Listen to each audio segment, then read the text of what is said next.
Finley the key to the horrible things that have taken place at Indigo Park? In today's video, we're going to be taking a deeper look into the once kind Finley and why he was replaced by this horrifying new monster. These details will be key to what we could look forward to seeing in Indigo Park 2. And let's just say it's a lot more horrifying than we could have ever imagined.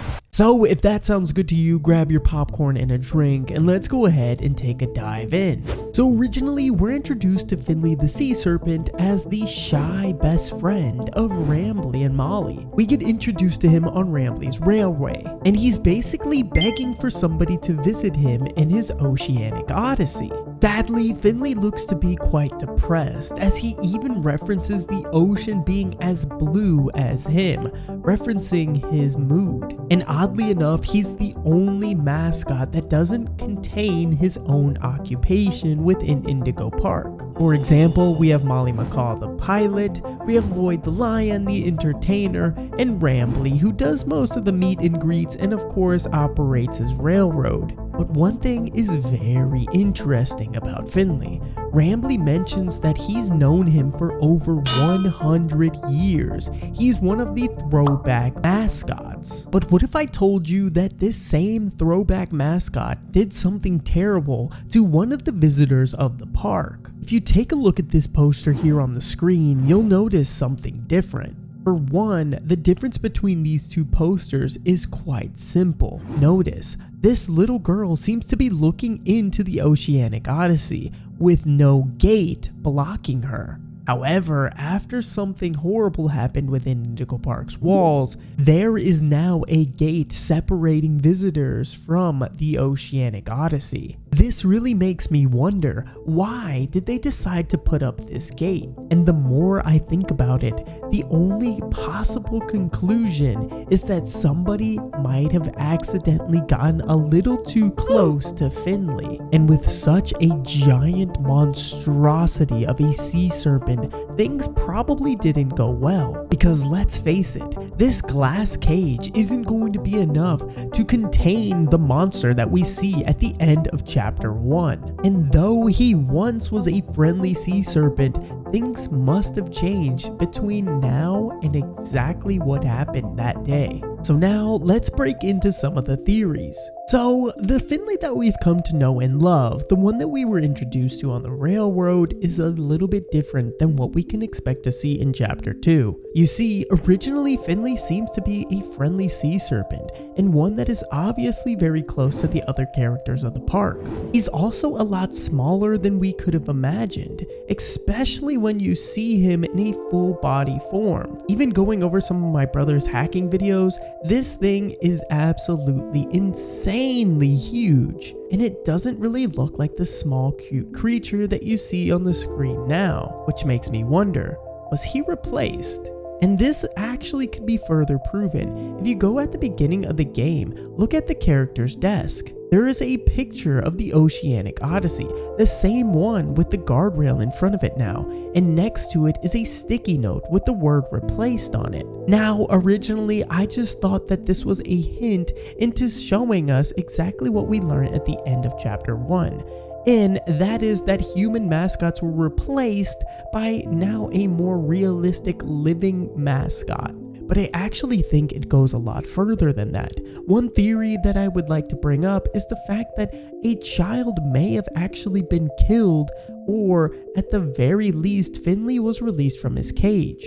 Now, a few Redditors have pointed out the fact that our Crittercraft seems to keep us safe from the mascots. Notice when Lloyd gets close to us in Chapter 1, a sound that is shrieking is emitted from our Crittercraft and deters him from getting close to us. It actually has him retreat back into the backstage of the main stage, which makes me wonder, did something similar like this happen to Finley? Many people have brought up the scenario of a child getting too close to Finley and the Crittercuff accidentally emitting this sound, sending Finley into a tizzy and maybe possibly breaking his Oceanic Odyssey cage. Now, I do think that that would be possible, however, I definitely see this making the breaking news in every newspaper, not only in the city, but worldwide. Imagine, let's make a comparison to that of something like SeaWorld. In 2010, a horrifying incident occurred at the park where a trainer was killed by one of the orcas.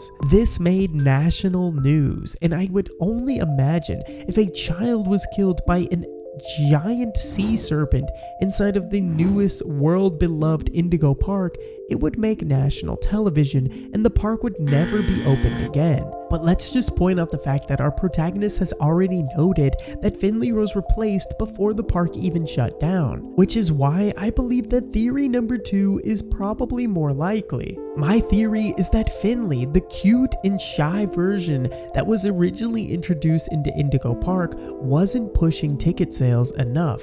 Isaac Indigo always wanted things to be bigger and better. He wanted to bring the most entertainment and joy to his customers and visitors. That being said, a depressed, small, tiny serpent just wasn't cutting it. And even though Finley has been around for over 100 years at this point, it was time to make a change, and a drastic change at that.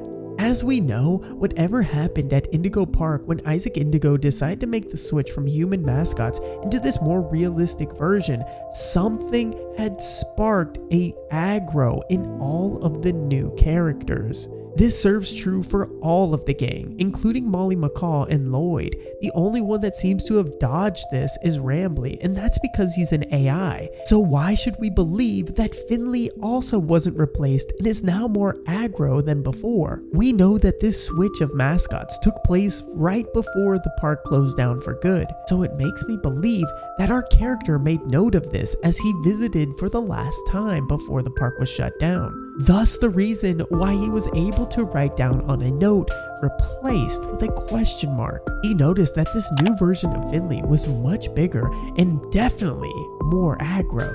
For goodness sakes, it barely has pupils behind his eyes. If you look at the two character models here on the screen, you'll notice exactly what I'm talking about. It's not hard to pick out the difference between these two. And with these new changes, obviously came a more pleasing looking character to make sales on. Think about it, he's bigger, he's stronger, and he's probably even faster in the water. Definitely something that would catch visitors' eyes as they walked by the Oceanic Odyssey. Now, of course, this all comes with a price. Though this new version of Finley is more entertaining to look at, he definitely has an attitude change. He's a lot more evil than the one that we originally were introduced to, and Rambley even points out something interesting at the end of chapter 1, as he says, "Do not tap on the glass because you never know what might be lurking below the surface." This was ingrained in Rambley's AI in order to warn visitors not to do something that they'll regret. But now the question sparks as to why Finley is more evil and how did this change even take place? Now the easy answer here is that whatever Isaac Indigo did to change these mascots into more realistic versions of themselves changed their biochemistry, and in doing so also changed the way that they view